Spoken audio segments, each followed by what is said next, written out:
Salut à tous, c'est Jim et aujourd'hui je vous donne mon avis sur Venom Let There Be Carnage. Eddie Brock, je veux vous confier mon histoire. Les gens aiment les tueurs en série. Cletus, pourquoi moi? Ce qui est mien est vôtre, et ce qui est vôtre est mien.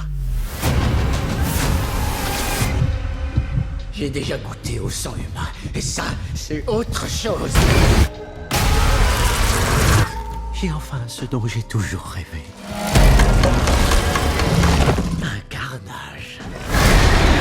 Alors Venom 2 c'est quoi? Bah déjà c'est la suite à Venom 1, ça paraît bête mais avec tous les problèmes de franchise ou de reboot de personnages et tout, des fois on pourrait s'y perdre un petit peu. Donc Venom 2 c'est bel et bien la suite de Venom 1. Venom 2 va beaucoup se concentrer sur le tueur en série Cletus Kasady qui va être l'hôte du Venom Carnage et qui comme son nom l'indique va faire un carnage dans la ville. Grosso modo c'est ça. Donc plus naturellement on va suivre l'évolution de Eddie Brock qui est l'hôte du Carnage Venom qui va tenter de redevenir le journaliste qu'il était auparavant et cette fois-ci il va mettre l'accent sur son interview de Cletus Kasady qui est un tueur en série, j'en passe et des meilleurs et qui va bientôt aller se faire exécuter puisqu'il a eu la peine maximale. Là où l'idée en soi aurait pu être très bonne, Eddie Brock qui interview Cletus Kasady qui va donc rencontrer en tant qu'humain son premier conflit et ensuite le fait que les symbiotes eux se croisent et décident de se faire la guerre, je veux dire sur le papier ça avait l'air super et pourtant le film c'était un navet. Alors je fais cette critique 2 mois et 5 jours après sa sortie, avec beaucoup de recul, il fallait quand même un petit peu que j'en parle sur ma nouvelle chaîne, mais je pense que ce film est un navet total. Et c'est d'autant plus affligeant de voir qu'un film est un navet, est un échec, littéralement c'est un échec. Les gens qui ont aimé ou s'il a fait un carton au cinéma, c'est parce que c'est du fan service, c'est parce que ça met au cinéma pour la première fois 2 personnages emblématiques de l'univers de Spider-Man. Et c'est uniquement ça qui fait que le film a marché, parce qu'au niveau du scénario c'est éclaté au sol, et au niveau de l'utilisation de ces personnages, c'est éclaté aussi. À partir du moment où on a Carnage qui est interprété par Woody Harrelson et un Venom qui est interprété par Tom Hardy qu'on a quand même déjà vu meilleur dans d'autres films, je pense que là, je sais pas ce qu'ils ont voulu faire, si c'était plus un penchant comique ou un penchant tout public en mode divertissement tout simplement, mais le film ne respecte pas du tout les attentes. Dans Venom Let There Be Carnage, il y a Carnage. Il y a Carnage. Le Carnage, il était où dans le film? Je crois que le Carnage, c'était le film, globalement. Alors vous allez me trouver peut-être un peu dur sur la critique, vous allez me trouver peut-être un petit peu brutal dans la façon dont je donne mon avis, mais c'est vraiment mon ressenti et pas forcément en tant que fan. Alors je suis pas globalement fan. Moi, comme vous le savez, je suis plutôt fan de DC Comics, en particulier l'univers de Batman, mais si on parle MCU tout confondu, Carnage est l'un de mes personnages préférés, littéralement. Je veux dire, moi, tous les autres, je les aime pas, Iron Man et compagnie, enfin voilà, je les aime bien parce que ça se regarde, hein, mais je veux dire, Carnage, c'est, dans les bandes dessinées tout, c'est le personnage qui m'a fait mettre des étoiles dans les yeux quand j'étais gosse. Alors est-ce que c'est mon côté psychopathe? Je sais pas. Je pense que c'est plus le fait qu'il y ait une liberté d'avoir un super vilain qui cette fois est vraiment dangereux et qui va vraiment poser des soucis. Normalement, si on prend exemple dans les bandes dessinées, il faut que Spider-Man s'associe à Venom pour pouvoir ne serait-ce qu'espérer vaincre Carnage. Spider-Man qui est quand même un super-héros avec une super force, un sens d'araignée qui utilise des étoiles. Venom qui, d'autant plus, est ultra puissant. On va pas se mentir, dans les bandes dessinées, Venom est puissant. Et là, dans le film, Venom arrive à vaincre Carnage parce que le compagnon de son ex va juste lui jeter un peu d'essence pour le brûler sur la tronche. Enfin, c'est voilà, juste il va faire une petite action qui fait que l'autre va se dissocier du symbiote et là à ce moment-là, Venom arrive, il le prend, il le mange. Voilà, c'est la fin de Carnage. Donc déjà c'est une fin qui est éclatée au sol parce que je suis désolé, mais un personnage emblématique comme ça mérite un peu plus de respect, même dans sa mort. Et même l'exploitation du personnage a été dégueulasse. Quand on le voit sortir de la prison, à la limite, il aurait fallu que tout le film soit sur cette ambiance. Mais le problème c'est que le film, ils ont beaucoup trop dosé la violence. Ils ont voulu la rendre accessible à tous et il est là le problème. Quand on fait un film accessible à tous, on n'utilise pas un personnage qui a pour nom Carnage.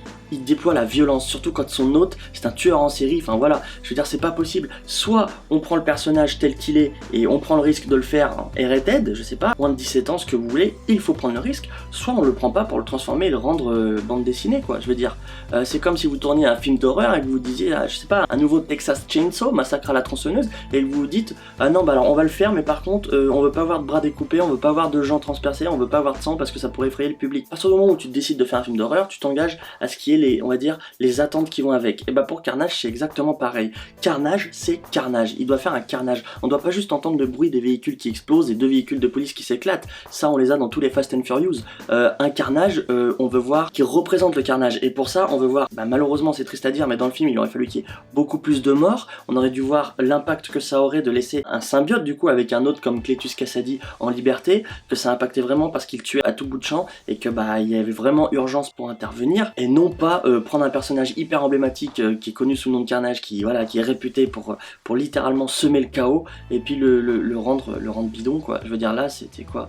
Je veux dire un Carnage qui prend un hélicoptère et une voiture qui les éclate entre eux, bon ça c'est cool, mais ça dans tous les films d'action on le voit pratiquement, donc c'est pas du tout respecté au niveau des attentes du film. Si on laisse un peu de côté le personnage de Carnage qui, comme vous l'aurez compris, m'a beaucoup déçu, il y a Venom. Alors ok, dans le 1, bon c'était peut-être la première fois que Venom était introduit au cinéma si on exclut le Venom de Sam Raimi dans la première trilogie de Spider-Man qui bon pour moi était encore plus éclaté que le deuxième. Là, voilà, dans le 1, ils ont voulu faire un espèce de conflit moral, émotionnel ou ce que vous voulez entre Venom et Eddie Brock, donc son hôte. Et bon, dans le 1, c'est passé vraiment léger, c'est passé très léger, c'est-à-dire que le film se regarde mais c'est tout. Mais par contre, dans le 2, développer ce conflit interne entre les deux, pour limite basculer ça en mode relation amoureuse avec des disputes et tout, enfin je veux dire, mais on est où là? On est en train de regarder Venom au cinéma, on n'est pas en train de regarder les histoires d'amour d'Eddie Brock, enfin je veux dire, il faut arrêter. Un moment, là le film il est complètement loupé, il faut s'en rendre compte quand même, il faut s'en rendre compte. Je suis désolé, mais à quel moment Venom qui est tout puissant, qui cherche à vaincre Spider-Man, qui voilà, qui on va dire qui apporte un petit peu la peur auprès de ses ennemis,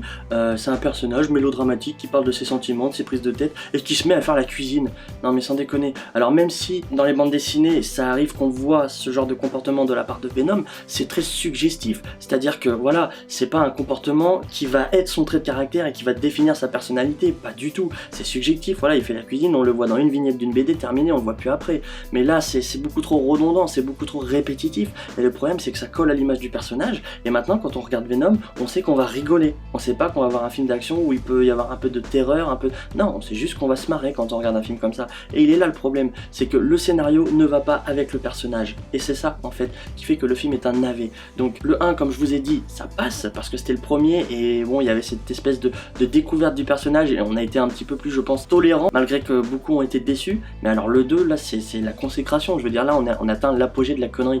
Donc littéralement pour moi, Venom 2 il est éclaté au sol. Et c'est justement la raison pour laquelle ma vidéo sur Venom 2 sort maintenant et pas avant. Je voulais attendre la fin, on va dire, de la hype et surtout du visionnage pour à peu près le plus grand nombre de personnes de Spider-Man No Way Home qui est sorti au cinéma, ça fait à peu près plus d'un mois maintenant. Puisque à la fin de Venom 2, on a une scène qui tease que Venom va interagir avec le Spider-Man de Tom Holland. Et comme on a pu le voir maintenant dans Spider-Man No Way Home, ce n'est pas le cas. Il ne se passe rien du tout durant tout le film.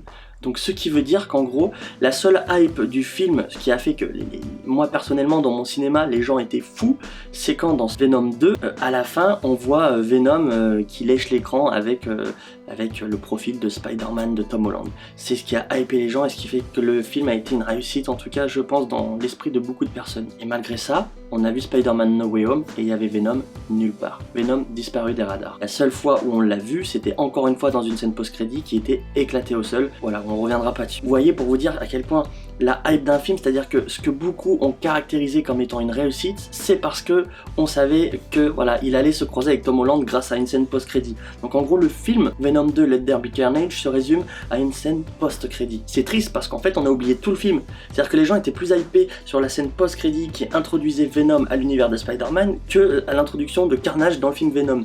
Et c'est triste d'en arriver là parce que quand un nom de film qui porte le nom Carnage dedans et que c'est un personnage principal, bah ça serait mieux que les gens se concentrent dessus plutôt que sur la scène post-crédit parce qu'ils sont pressés de voir Tom Holland et Venom se taper dessus. Et il est là pour moi le problème.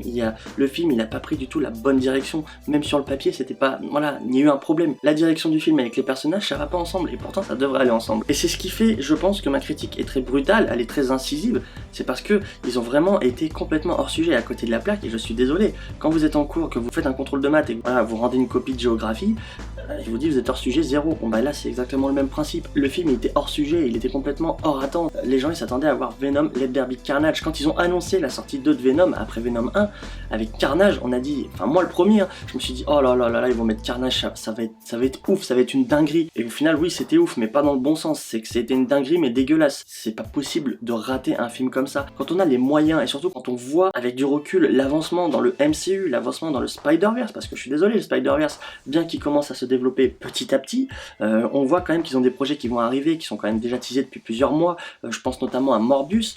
Je suis désolé, mais quand on voit des projets comme ça, on peut pas se dire faire un navet à côté comme ça, parce que ça s'introduit dans le même univers, d'autant plus que dans la bande-annonce de Morbius, voilà, il fait un pseudo-jeu de mots en mode je suis Venom de San Francisco, tu vois, alors qu'en réalité je suis Morbius, et du coup ça prouve qu'il est conscient qu'il est dans le même univers que Venom, et c'est triste de mettre un personnage comme Morbius qui va être dark, qui va être sombre, qui va être peut-être pas violent, mais qui va être vraiment, voilà, comme je le disais encore une fois, sombre, à côté d'un personnage comme Venom qui est éclaté, qui fait juste rire, quoi. Je veux dire, le passage de Venom dans la boîte de nuit avec tous les cerceaux fluorescents autour du cou qui passent un message d'amour, on est en train de regarder quoi là comme film, les gars? Moi j'ai pas d'autres mots, et là vraiment j'ai été très déçu de ce film, et j'espère franchement qu'il n'y en aura pas un troisième, hein. J'espère que ça s'arrêtera là, terminé, hein. Et puis c'est tout. Et par contre, et ce que j'espère cependant, c'est que le Venom, du coup, qui va se développer dans l'univers du MCU, du Spider-Man de Tom Holland, comme je le disais encore pour ceux qui n'auraient pas vu la scène post-crédit de Spider-Man No Way Home, on voit Venom qui va être renvoyé dans son univers, mais qui va laisser un petit bout de lui, un petit bout de symbiote. Et c'est ce bout de symbiote là, je pense, qui va se développer en tant que Venom, en tant que nouveau Venom dans le MCU. Et j'espère que celui-ci va être exploité, mais vraiment beaucoup plus correctement. Et je pense que c'est la raison pour laquelle ils ont fait ça. C'était déjà pensé, c'est parce qu'en fait, le MCU a une autre vision de Venom. Ils veulent exploiter un Venom complètement différent de celui de Tom Hardy, et j'ai envie de dire heureusement. Et c'est pour ça, avec l'accord qu'ils ont, ils ont décidé de faire intervenir Venom au sein de 2 scènes post-crédit en mode clac clac, voilà. Je viens, je dépose un truc, je repars, comme ça, hop, vous pouvez développer votre univers avec ce que je vous ai laissé, et moi je continue à faire mon bail de mon côté. Je pense que c'était déjà prévu, et heureusement, parce que je ne veux pas du Venom de Tom Hardy avec Spider-Man de Tom Holland. Mais ça va faire quoi? Ils vont faire une confrontation, et au bout de 5 minutes, il va se dire oh mais en fait c'est un gentil, il est rouge, que des bails de merde comme ça. C'est nul, le film il est nul, il est éclaté au sol. Alors c'est bien d'avoir voulu faire un truc mélodramatique, mais ils en ont beaucoup trop.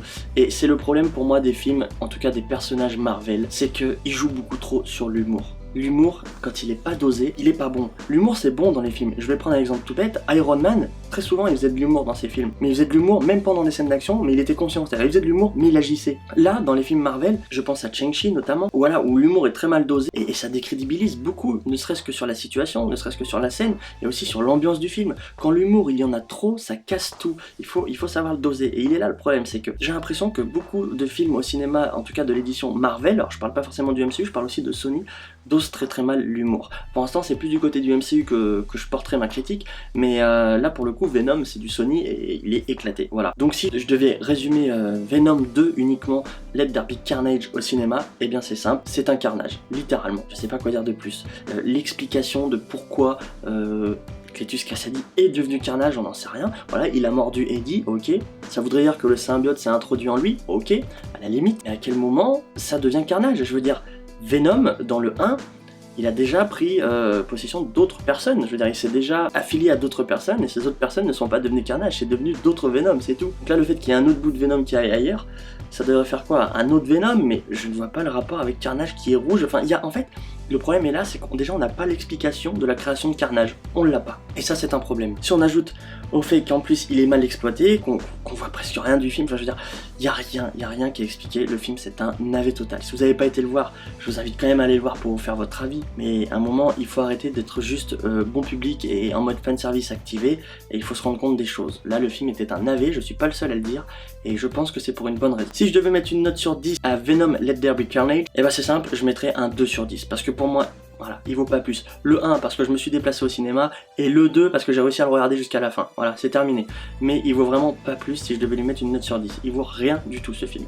Donc voilà, c'est très dommage d'en arriver là parce qu'il avait des grosses promesses, des grosses attentes, et il aurait pu les respecter, mais voilà, je sais pas ce qu'ils ont voulu faire, et en tout cas c'était raté. Sur ce, j'espère quand même que la vidéo vous a plu. Si vous vous demandez pourquoi cette vidéo sort aujourd'hui, c'est simple. Normalement mes vidéos sont prévues pour le mercredi et le samedi, mais ensuite dans la semaine, quand j'ai des disponibilités au niveau de mon emploi du temps, je sors une vidéo si j'ai un sujet à traiter. C'était le cas aujourd'hui. N'hésitez pas à lâcher un commentaire pour un prochain film, une prochaine série que vous voulez que je traite, et n'hésitez pas à lâcher un petit pouce bleu, ça fait plaisir. Je vous dis à la prochaine, allez ciao.